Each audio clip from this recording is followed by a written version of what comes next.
Hello Year 2. Today we're going to be doing some maths and we're going to be continuing our work on multiplication. So I'm going to read you our learning intention first. Today we are looking at arrays. So our learning intention for today is I can recognize and represent multiplication as an array. So I've underlined 3 words. I've underlined the word array because that's what we're learning about. The word recognize because you need to be able to recognize and identify an array. And I've also underlined the word represent because you need to know how to make an array. So what is an array? An array is a way for us to represent equal groups. So earlier in the week, you were doing lots of work on groups of, and you were making groups that had the same amount in them. An array is very similar and it does need to have equal groups as well, and it's another multiplication strategy that you can use. So let's take a look. We're going to build an array using our Unifix blocks. So an array is usually rectangular and they are made up of rows and they're made up of columns. So what is a row? A row goes across. So each of these colors is one row. So the orange is one row, the red is one row, and the blue is one row. So when you're thinking of rows, thinking of something that comes across. So if I was to count how many rows I have, I've got 1, 2, 3.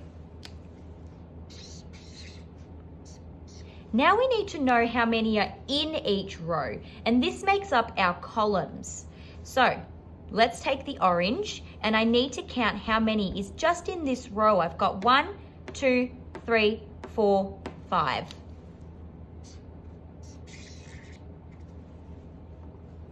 Now that I know that I've got 5 in each row and 3 in each column, I can count by 3s or 5s to find out how many are there all together. So let's try counting by 5s.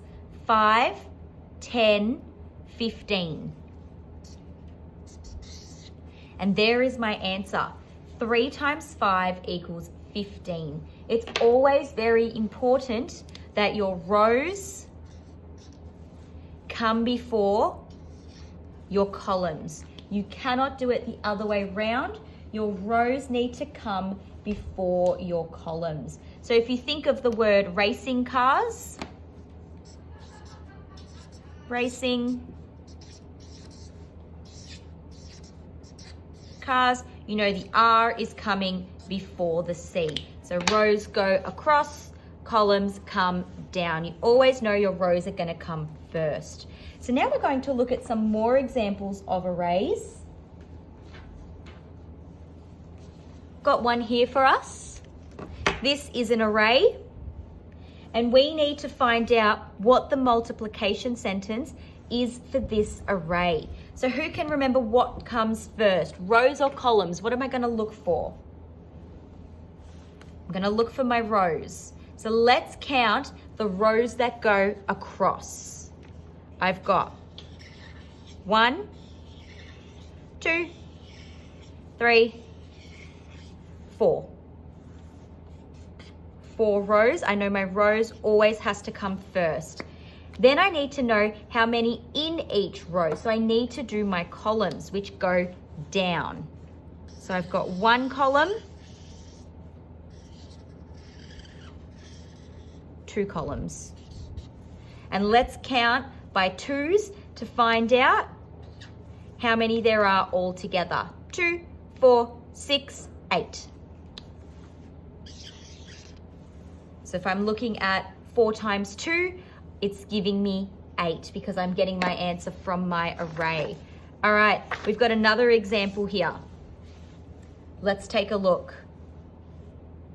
Let's count what first. What do I need to know first? My rows, or do I need to know my columns? Definitely, if it helps, you can put RC for racing cars underneath so you know rows come first, columns come second. Let's do my rows that go across. 1, 2, 2. And then I also need to know how many in each row. So let's count. 1, 2, 3, 4. And let's count by fours this time. I've got 4, 8. Okay. Very important that your rows always come first. Got a few more examples to work through together. This one looks a bit funny, but this is still an array. It's still got rows and it's still got columns. So let's work through it. Need to work out my rows first. They go across and come down. I've got 1, 2, 3. How many columns do you think I have? How many in each row?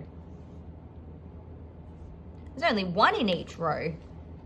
So it's 3 times 1. And anytime you times something by 1, it's always the same number that's at the start of your equation. So I know that 3 times 1 is going to be 3. And if I count them, 1, 2, 3, I know that I'm going to be correct.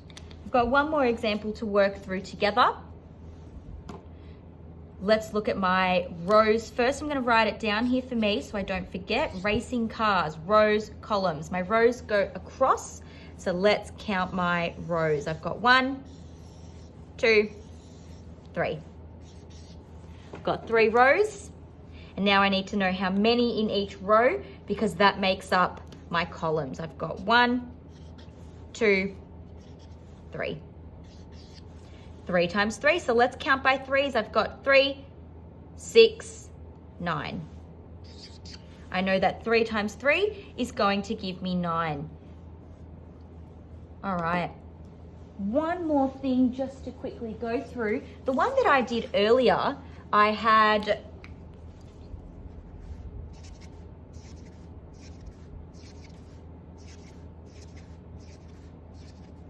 I had 2 times 4. And I also had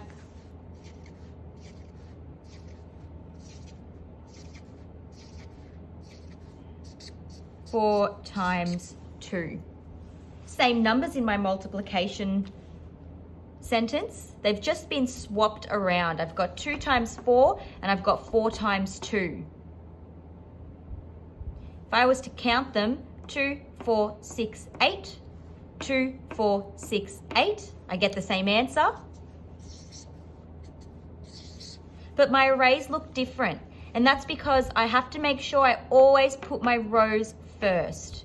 So if you were to do this one and say 4 rows and 2 columns equals 8, this one would be incorrect because you've done your columns first. That's why it's always so important to remember your rows go across and to count your rows first.